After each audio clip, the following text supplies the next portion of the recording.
Training splits. Which one is the best training split to follow? The most common ones that spring to mind, obviously number one is the bro split, and that is one body part every single day. If I'm right, I think it goes chest, back, legs, shoulders, and arms. 5 days a week. Typical bro split. Everything gets hit. And then the most common one recently, which you never really used to see back in the days a lot, is push-pull legs. Now, let me tell you which one I use. Let me tell you which one I think is the best. First, I'm going to start with the one I hate. The one I hate is push-pull legs. For anybody. If you are a newbie in the gym, I think it's way too much work in one session.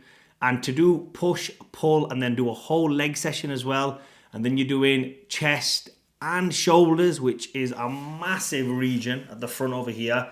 So much, overloading your triceps. You're setting yourself up for injury.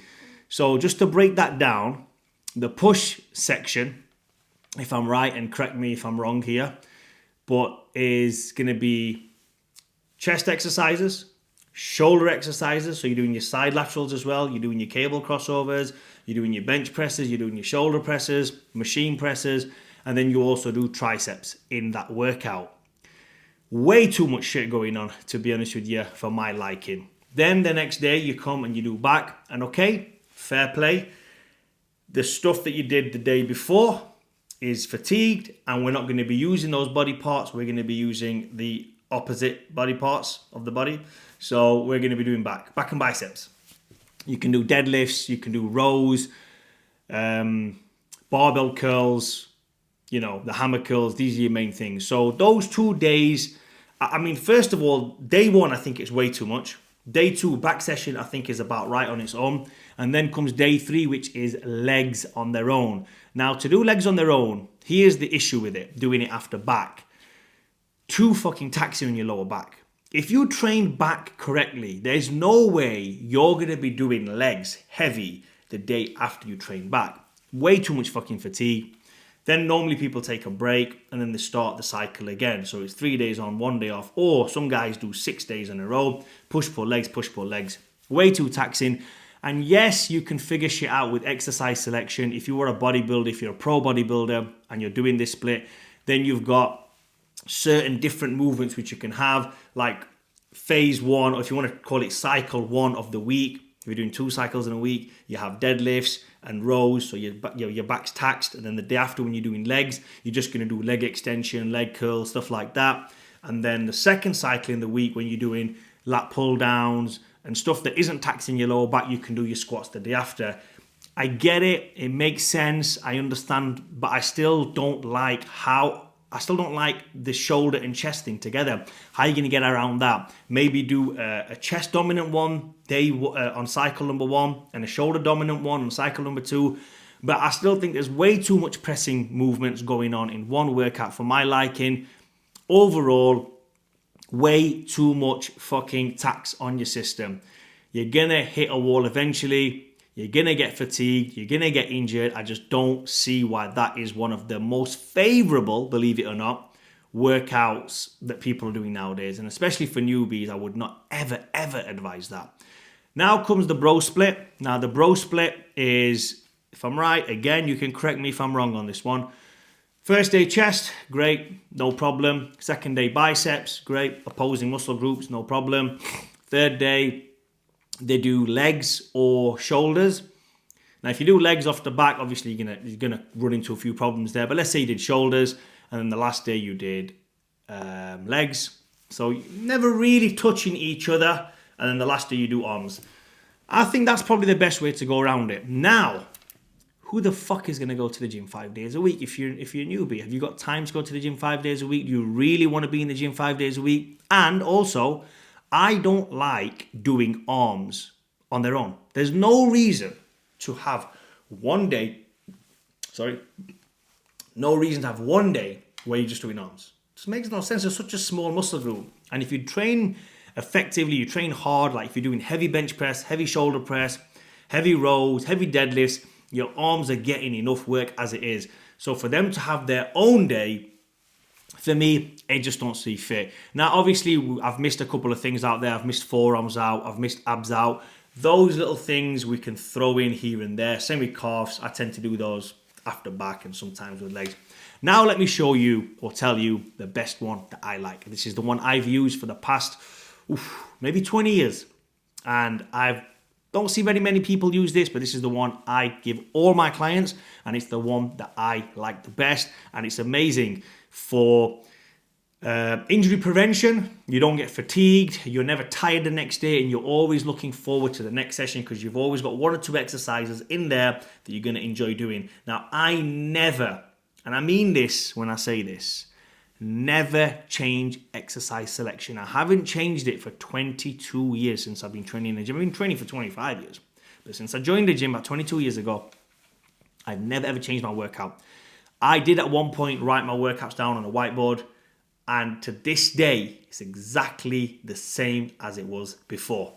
So the split that I use, it's a 4-day split. So day number 1, I do chest and triceps. Pretty simple. I do a whole chest workout. I generally do 2 pressing exercises, and then I do 1 kind of isolation exercise like a cable crossover, and then I do something like, let's say, some dips or some dumbbell pullovers. That's my chest done. I don't do many exercises. And then while I finish my chest off, because my triceps are already warm and fatigued, I'll do 2 exercises or maybe 1 exercise on triceps. Heavy, hard, for many sets. So here's another little tip that I will tell you guys. I am not a big exercise selection fan. So to give you an example, if I was to do triceps, rather than me doing 3 sets on tricep pushdowns, 3 sets on the kickbacks, and let's say 2 sets on the dip. Okay, so in total, I've done what? 7, 8 sets over there. I'm the guy who does 8 sets on tricep straight bar press downs. That's how I've always done it. That's how I've built my physique. I don't get into the detail. I don't build this tiny detail. I believe you just have that by genetics. You cannot determine how long your bicep is, how much it peaks, how much your triceps bow, how thick your chest is, how it looks. That's all fucking genetics. So I like to pick the most effective exercise for that particular muscle group, and I just hammer the fuck out of it. Sets and reps non-stop. That's how I train. Okay, day number 1 out of the way, chest and triceps, or a little bit of triceps. Day number 2, we have back. Smash the fuck out of back, and we're going to do 1 or 2 bicep exercises. Again, 8 sets, barbell curls. Done. That's it. Day number 3, shoulders. Now, just let me explain something.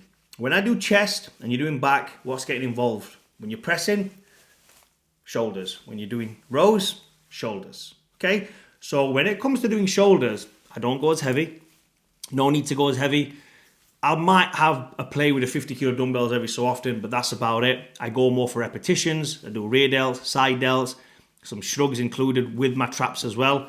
And then at the end of the shoulder session, because I'm already warmed up my pressing exercises, which is the triceps, I'm going to do 1, maybe 2 more isolation tricep exercises. So I'll go for like a rope press down, which you know you can't use a lot of weight on, or I'll just get a single cable and I'll just do it across the body. You guys can see my workout tutorials on YouTube or on Instagram. There's many videos I've done that I've released out there. So that shoulders out the way. And then day number 4, we're doing legs. Now, if you think about it, we did back 2 days ago. So the lower back is fresh, ready for some squats. I always do squats, leg presses, lunges, curls, leg extensions, whatever we're going to do. We're ready for that. Now, here's a bit of a curveball.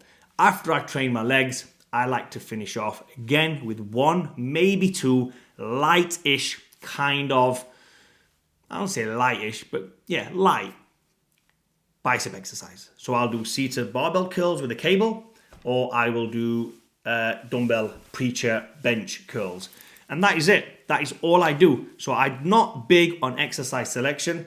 I'm not big on exercise variety. I'm not one of those guys. I stick to very basic exercises. In fact, if I was to count off the top of my head, I do like, let's say, no more, and I mean this is no joke, no more than 25 exercises total in a week. That's it. And I've built my physique or no more than 30 exercises. I can actually count that. Probably less than 30 exercises across the board. I've tried many exercises when I'm training with other people. I'll give shit a go. I'll try this, I'll try that. But when it comes to me and I'm training, I know what's effective and I will always do the most effective exercise. I don't come one day and say I'm going to do curls like this, and then I'm going to do 21s, then I'm going to do drop sets, then I'm going to do forceps. I don't do that shit. I'm straight sets. Heavier weight. Was it easy? Heavier weight. Was that easier? Heavier weight. Let's go for more reps. That is it. Very fucking basic. But as far as workout routine goes and exercise and the day split, which was the question that was put to me, what is the best split to use? That's my split. It's a 4-day split. Now, let's say we were to train 5 days a week. Very simple. You just do workout number 1 on day 5. You have your 2 days rest or however long you want the rest, and then you start the rotation again where you left off. So you don't always start on day 1. So it's not always chest. Wherever you left off. So to give you an example, I train 5 days a week, Monday to Friday. So my first week will look like chest, back, shoulders, legs. And then on Friday, I'll start with chest again. And then Saturday, Sunday off. And then when it comes to Monday, I'm going to start with back. So that's how it works. Nothing gets trained twice. I never double up on anything in the sense where I'm not, or if I miss something, like sometimes this can happen. If you have a set day, like a Saturday's your leg day. Let's say Saturday's your leg day. That Saturday you couldn't get in and do the leg day. What are you going to do then? Your whole routine's fucked. So I never pick a particular day to do, a particular exercise or a body part. I know they say, oh, what are you doing today? We're doing back. It's Sunday, we're doing chest, or we're doing like, nah, fuck that shit, bro. Day 1, workout number 1, workout number 4, rotate. Very fucking easy. Nothing is taxed. And I'm going to tell you another thing as well. This is so fucking healthy for your joints. I very rarely, and I mean this, literally rarely, even when I live out in Thailand, go for a massage. I stretch, yes, I do stretch pretty much every day. But all these people, these bodybuilders that are going for massages 3-4 times a week, or at least twice a week, or I need readjusting. Bro, if you're training correctly, with the right exercises, under control, in a proper form like I do, you don't need massages as long as you're stretching. My body's fucking good. My body's supple. Every time I go to a massage, that feels good. Do you go regularly? I'm like, no, but I stretch. That is it. Very fucking simple. Of course, I've gone through periods of injuries and stuff like that, but nothing major. Might twinge my back here and there. Might forget to stretch one day, wake up with a little bit of a tight back. That's it. Minor shit, which I know I've done to myself. But that is another reason why this split is the best. I know people that do push-pull legs, and in between the week, they'll go for a massage because they just fucking need it because they're so knackered, they're so taxed. They're eating way too much food, overdoing the cardio, overtraining the muscles. And when it comes down to it, when they come down to my age where you're not bothered about what you look like no more, or you're not competing for a show or doing anything like that, I feel fucking good. I bounce out of bed in the morning. Those guys are going to be fucked. Knackered, achy joints, this bomb, that wrap, knee sleeves, elbow sleeves, all this fucking shit. Don't fucking need it, man. If you've got the right training program, you know exactly how to train safely, effectively, smart, you're not going to get injured, you're not going to hit fatigue, and that is the best workout training split from me. So if you like videos like this, please watch another one, watch another video. There's so many fucking other videos over here. If you're not going to subscribe, you're not going to comment down below, watch another fucking video.